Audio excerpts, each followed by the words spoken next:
Kemudian apa yang kita katakan kalau ada seorang imam merayakan pesta imamatnya.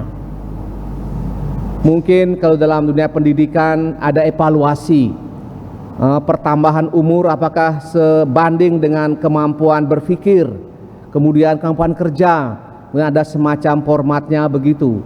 Kalau mungkin para uskup namanya quinquennale atau imam muda belajar di bawah 5 tahun, tiap itu ada macam kuliah bersama begitu.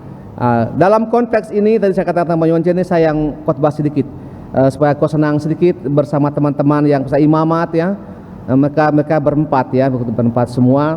Ada Made, ada si Lius, ada si siapa tuh si Yoga. Kebetulan Romo Yoga dan Romo Yonce pastoral di seminari waktu itu dengan saya. Kemudian setahun Romo Yoga pindah ke sini. Ada pertimbangan khusus dia pindah ke sini. Kemudian Melius saya tidak kenal karena mereka bukan dari Tuke, dari kebetulan saya kenal mereka semua. Jadi pengalaman saya sebagai imam muda, apa yang perlu kita buat umat sekalian, bahwa pertama-tama kita bersyukur masih ada orang yang mau jadi imam, itu penting. Karena zaman sekarang jadi imam itu rupanya sulit. Selain panjang kuliahnya, lama menunggu, sampai muka sampai buruk, ini juga kadang-kadang mesti mutung juga. Jadi ada orang jadi imam itu suatu berkat untuk gereja, karena suatu kriteria paroki itu berkembang atau tidak, berapa orang yang jadi imam dari paroki itu. Terus yang kedua, bagaimana cara kita membantu memelihara agar imamat ini menjadi awet, menjadi berkat, agar mungkin umat mungkin senang ya. Pasti umat senang dengan kami para Romo Muslim, kami muka macam tokek semua ini. Karena memang jadi imam itu memang dipilih Tuhan. Itu satu berkat. Selama kami jadi imam itu kami kelihatan menarik. Tapi begitu kita tidak baik itu, lepas jubah itu kita macam gerandong sudah. Itu makanya doakan kami semua supaya kekuatan misah itu hanya imam itu hanya ekaristi. Imam tanpa ekaristi sama dengan badan tanpa nyawa. Demikian juga gereja. Sehingga mengapa kami sepakat dan saya memang di mana-mana bertugas menganjurkan umat datang. Apa man Romo, apa sing man. Tapi begitu Anda merasakan kekuatan Anda menerima komuni suci, misa kudus, prosesnya akan hal yang luar biasa terjadi. Bagaimana salah satu cara yang umat bisa buat agar imam bisa awet? Saya ada kisah begini. Satu kali ada seorang imam yang kena serangan jantung karena digosipkan umatnya. Dia serangan jantung tapi untung tertolong. Imam ini muda, ganteng, digosipkan dengan oma-oma. Kemudian ada seorang, karena imamnya mendengar imamnya masuk rumah sakit, banyak umat yang datang. Termasuk umat yang menggosipkan, yang menyebarkan gosip ini. Kemudian umat yang menggosipkan ini datang ke Romonya, Romo minta maaf. Saya yang menyebarkan gosip itu Romo, beri saya pengampunan. Oh pasti saya berikan, tapi ada syaratnya. Sekarang ibu naik ke menara gereja, kemudian bawa kapas itu, sebarkan kapas, pasangin kencang, sebarkan. Dia buat, dia turun, sudah Romo. Sekarang ibu kumpulkan lagi kapas itu. Tidak mungkin Romo, sama seperti gosip. Ketika Anda menyebarkan gosip, menarik, kemana-mana terbang. Tapi kalau tidak benar itu, bagaimana kita bisa mengumpulkan? Dan itulah bagian dari cara ibu untuk mendoakan saya supaya saya mati Buddha. Karena peristiwa itu kemudian sang ibu ini bertobat. Kemudian dia menjadi pelayan gereja yang baik. Dan romonya sehat, kemudian semakin diberkati Tuhan.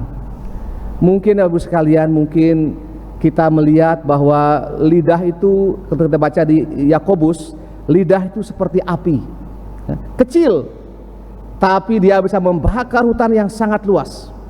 Oleh karena itu, kalau kita mendengar berita-berita mungkin yang gosip-gosip yang tidak benar, jangan diteruskan. Simpan sendiri, datang ke Gua Maria, bakar di Gua Maria sana. Kalau Anda mendengar hal yang baik-baik, silakan bawakan dalam doa. Bawakan, usah disebarkan, doakan saja. Itu mungkin cara umat bisa membantu kami para imam yang mungkin pasti tidak sempurna. Kalau kami sempurna, kami tidak jadi imam. Justru karena kami tidak sempurna, maka diproses dalam pendidikan untuk mendekati sedikit hal yang baik. Bangun pagi itu menjadi kewajiban, ya. Saya minimal 15 tahun di seminari, plus 15 tambah lagi 12, 27 tahun di seminari. Dia hidup di asrama, bangun jam 4 itu menjadi kebiasaan. Kecuali kalau mungkin lagi pengeng itu mungkin pengengnya mungkin bukan apa-apa. Kadang-kadang kita kan kadang-kadang malam kalau kita makan banyak itu kan enak ya, apalagi ada bir sedikit, ada beli sedikit, tapi pagi-pagi itu badan tidak nyaman itu, karena memang kurang sehat. Tapi saya kira kami berdua masih sehat. Mungkin tidak tahu, mungkin sesekali mungkin ke meriang-meriang ya, bersama juga itu, meriang tuh merindukan kasih sayang gitu, makanya dibawakan cumi hitam langsung sembuh langsung itu. Dibawakan betutu 5 ekor langsung sembuh itu. Sehingga jadi Romo Yonce bari kita di sini ini jadi nostalgia di seminari ya. Dulu sebagai siswa, kemudian sebagai pater pastoral. Jadi kadang-kadang jujur saya mengalami yang sama ketika dengan Romo Marcel. Dulu kami sama di seminari, tahun 83 beliau menjadi pengajar kami bahasa Latin. Ketika saya datang dia tanya, "Bagaimana perasaanmu? Perasaanmu bagaimana?" Perasaan tugas dengan mantan guru begitu. Jujur ada rasa sungkan, apalagi orangnya saklek ya. Saya termasuk orang yang saklek kalau ngajar itu. Terlambat, anak saya suruh keluar. Terlambat, apalagi terlambat hanya akan terlambat. Kamu tunggu di luar. Tunggu di luar, berjemur di Gua Maria. Tahu sebenarnya kan ada Gua Maria itu. Berjemur sampai baju basah itu. Kamu tidak akan mati, di situ. Begitu. Saya juga malu, tapi dia senang. Ketika dulu kan hampir jarang ada orang Bali yang di seminari. Dan saya datang di sana, beliau senang. Kita rasa Bali itu, sehingga sejak itu kami buat tiap hari Jumat itu misalnya bahasa Bali, sehingga saya hafal lagu-lagu pada waktu itu karena tiap hari Jumat kami langsung bahasa Bali. Hari Rabu pagi itu bahasa Inggris, itu langsung sudah mengalir begitu saja, sehingga tanpa lihat teks karena memang sudah biasa, sehingga anak pun terbiasa menjawab itu begitu. Sehingga nanti juga anak kan namanya anak laki-laki semua, itu mesti diajari mencintai kebersihan. Itu penting, karena anak laki-laki cenderung jorok, kamar mandi kotornya sampai di neraka. Kita mesti gosok itu. Saya ajari gosok, mereka pakai gosok tangan. Mereka lihat, oh begitu karomu, kurang garam kau nih, kau gosok. Tidak bisa gosok bersih. Namanya kloset itu kan mesti gosok bersih sampai seling kan, kayak karbol semua. Itu bagian dari imamat. Karena saya pribadi melihat imamat itu sebagai hal yang sederhana, yang justru menjadi berharga kalau dikerjakan dengan semangat yang besar. Nyapu itu biasa, ngepel biasa, tapi ketika semangatnya menjadi luar biasa, maka nyapu menjadi hal yang menyenangkan. Sehingga saya senang sekali kalau ada anak-anak membantu gosok WC di belakang, lihat sampah dipungut, itu hal yang bagus. Justru kehebatan pendidikan ketika anak-anak mulai menyadari lingkungannya. Dan juga kami para imam mesti memberikan pengaruh yang baik untuk itu. Kebetulan Ibu sekalian, memang saya tidak mau merokok. Kebetulan saya dengan tahu dan mau, saya katakan saya frater, saya tidak akan merokok.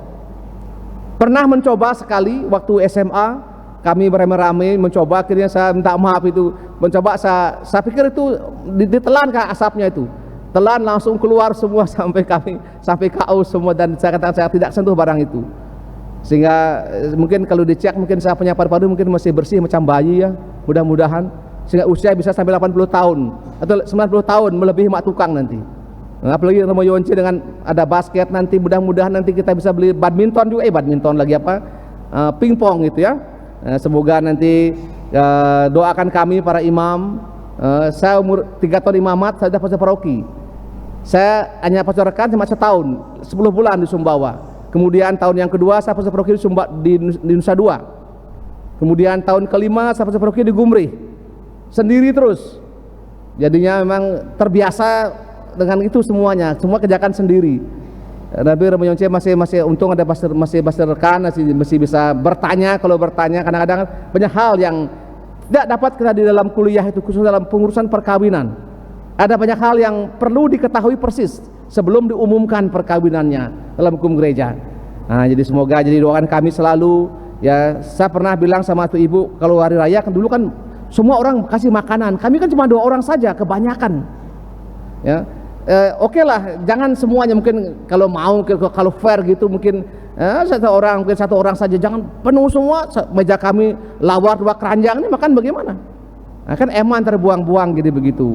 Ya berikan mungkin satu sedikit saja, dan kebetulan kami makan juga sedikit saja, dan makan juga cuma sekali, pagi sekali, siang sekali, malam tidak, jadi sekali saja.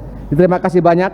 Jadi kami semua senang, dan sebagai Basis Paroki saya bilang saya yang misa ini supaya nanti Romo Yonce lebih semangat lagi, karena biasanya pengalaman tergantung uskup kan. Kalau lihat orangnya potensial dipanggil, kamu studi mungkin. Kalau saya usulkan dia studi mungkin seksologi gitu, bisa juga, baik juga. Atau studi ilmu babi gitu kan, baik juga tuh. Dan dokter hewan Yonce itu baik juga tuh. Biasanya begitu, biasanya uskup minta pertimbangan Basis Paroki biasanya. Apa bakatnya Romo ini? Bakatnya apa? Main bola? Atau bakatnya apa? Misalnya ya, atau merayu nona, bisa juga. Ilmu merayu kan bisa. Ilmu komunikasi. Seperti yang saya pelajari kan ilmu komunikasi. Kita mohonkan ini, semoga kita Romo Yonce diberkati dengan teman-temannya semua, dan kita semua diyakinkan untuk mendukung para imam. Kalau ada yang tidak baik kita cut, kita buang ke bendungan. Kalau yang baik kita simpan, kita doakan. Jangan tidak tahu pasti persoalan diterus-teruskan, apalagi berantai itu sangat berbahaya. Dan gosip itu termasuk dosa asal. Yang bergosip juga nanti mengaku dosa sama Romo nanti. Saya berikan perminyakan suci. Ya, kita mohonkan semangat ini dan juga berkat bagi para imam yang merayakan ulang tahun imamatnya. Amin.